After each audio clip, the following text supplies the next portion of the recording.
Alors, salut à toutes et à tous, nous voilà encore dans une nouvelle vidéo. Aujourd'hui, nous sommes le jeudi 27 novembre 2025 et aujourd'hui, nous allons parler du traitement de nos plants de piment, de poivrons, de concombres, de pastèques ou de tomates. Pour tous ceux qui sont ces cultures que je viens de citer, vous pouvez l'appliquer sur ces genre de cultures aussi.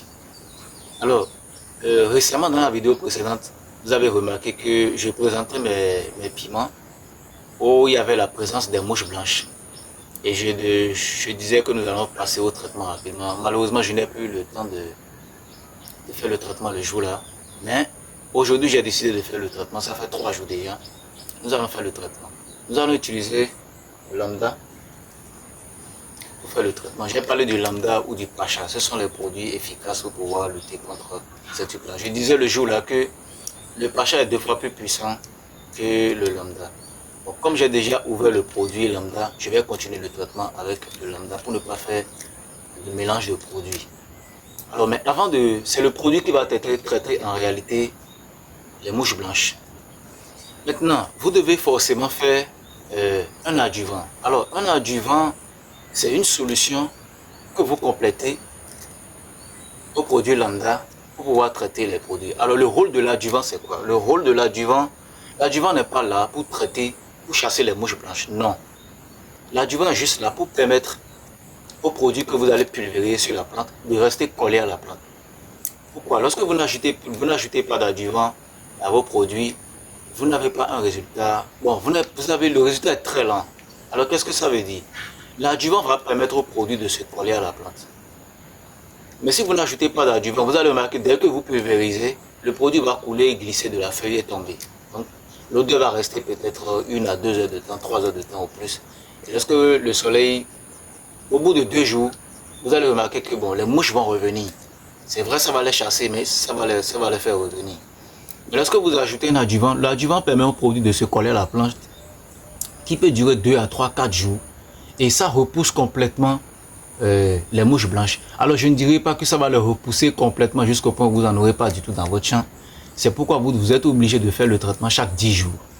Donc, chaque 10 jours, vous refaites le même traitement. Mais avant de refaire le traitement, vous devez avoir l'œil agricole. L'œil agricole, tout simplement, c'est quelqu'un qui suit le processus de sa production. Il ne suffit juste pas de planter, d'arroser, d'apporter de l'engrais ou tout ce que vous voulez, sans toutefois observer vos plantes. Vous devez observer les plantes. Et les mouches blanches, on les remarque, vous n'allez pas les voir du tout sur la feuille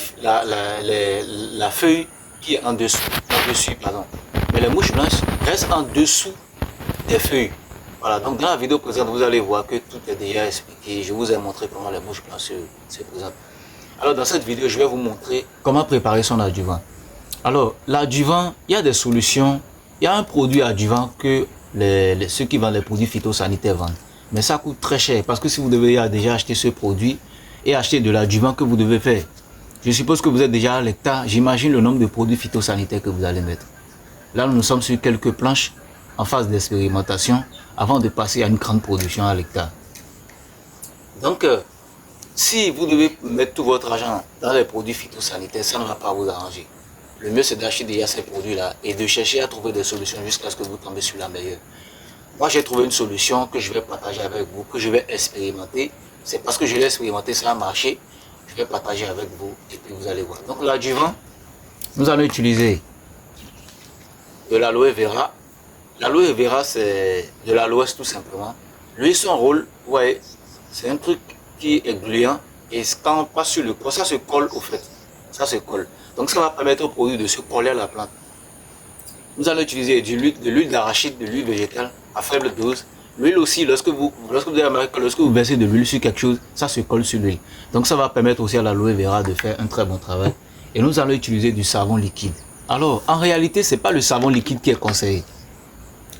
Et il y a le savon noir. C'est le savon noir qui est conseillé. Mais comme moi, je n'ai pas le savon noir, et j'ai expérimenté avec celui-ci, ça a marché, je vais quand même l'utiliser. Mais ce sera à très très faible dose. Parce que déjà, c'est un produit chimique préparé pour pouvoir faire la vaisselle. Donc, on ne va pas ajouter un produit chimique à un autre produit chimique. Vous risquez de tuer l'efficacité du produit. Donc, on va mettre peut-être un seul bouchon ou 2 bouchons pour un arrosoir de 16 litres. Voilà. Donc on va passer directement à la préparation des produits et puis vous allez voir. Let's go. Donc là, nous allons d'abord commencer par mettre l'aloe vera.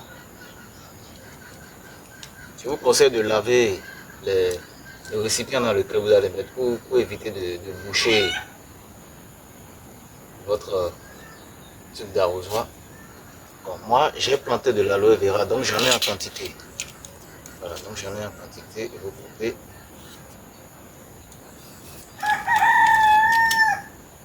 Ce dont vous avez besoin, c'est la graisse en question.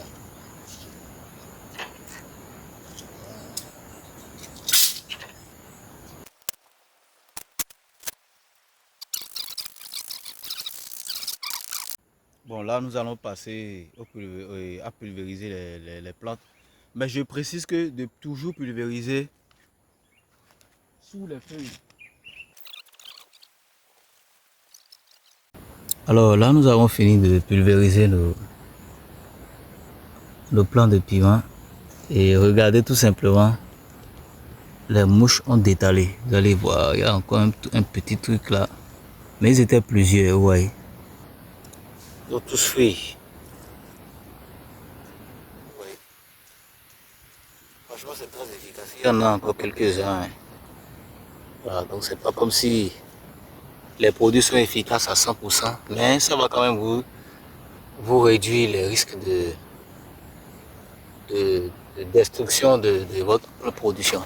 Maintenant, j'ai une très bonne nouvelle pour vous. Observez cette plante-là, par exemple. Je ne sais pas si vous voyez, je vais rester dans ce sens-là. Observez, regardez. Observez très bien la plante. Elle veut commencer par produire. Regardez tout simplement la taille de la plante. Elle veut produire déjà. Voilà, et il y en a plusieurs comme ça. Hein. Je viens juste de remarquer quand j'étais en train de faire le traitement, je viens de piétiner cette plante-là. Voilà. Je vais vous montrer un autre. Franchement, c'est encourageant d'avoir ce genre de résultats. Je ne sais pas si je vais trouver un autre. Voilà encore. Bon, en tout cas, j'espère que dans cette vidéo, vous avez appris beaucoup de choses. Même si, en fait, chacun a sa manière de faire sa production. Chacun a sa manière de faire les choses. Moi, c'est ma manière de faire mes choses. Et ça marche pour moi. Donc, si ça marche pour moi, c'est que ça peut marcher pour vous. Maintenant, si vous avez si moi j'ai à cet âge-là, ce n'est pas pour rien. C'est parce que je fais le binage à temps et l'arrosage est régulier. Voilà. Donc, la seule chose que nous aurons à faire maintenant, c'est d'apporter du fumier. Moi, j'ai horreur de l'engrais chimique. Parce que d'abord, je n'ai pas les moyens d'acheter des sacs d'engrais chimiques parce qu'actuellement, l'engrais coûte très cher. Et je vous assure que moi, avec le fumier, j'arrive à avoir un très bon résultat. C'est vrai, ceux qui utilisent l'engrais chimique, ils vont dire, bon, ça donne beaucoup de résultats comparativement à ceux qui font l'engrais chimique. Mais moi, je préfère l'engrais biologique. Parce que pour moi, ça nourrit mon sol. Ça n'appauvrit pas mon sol, ça nourrit mon sol. Et voilà, c'est mieux pour moi, quoi. Je préfère acheter des fientes que d'acheter de l'engrais chimique. L'engrais chimique, c'est pas trop mon truc. Voilà, donc je fais que du bio. Et très bientôt, on va sélectionner aussi ici les graines que nous pouvons faire encore en pépinière. Nous allons acheter les graines F1, hein, mais nous allons sélectionner dedans ceux qui ont de très gros carrés pour avoir encore des pépinières. J'espère que vous avez appris encore dans cette vidéo. Abonne-toi si ça t'a intéressé, lâche un pouce et partage la vidéo. On se dit à très bientôt pour une nouvelle vidéo. Ciao!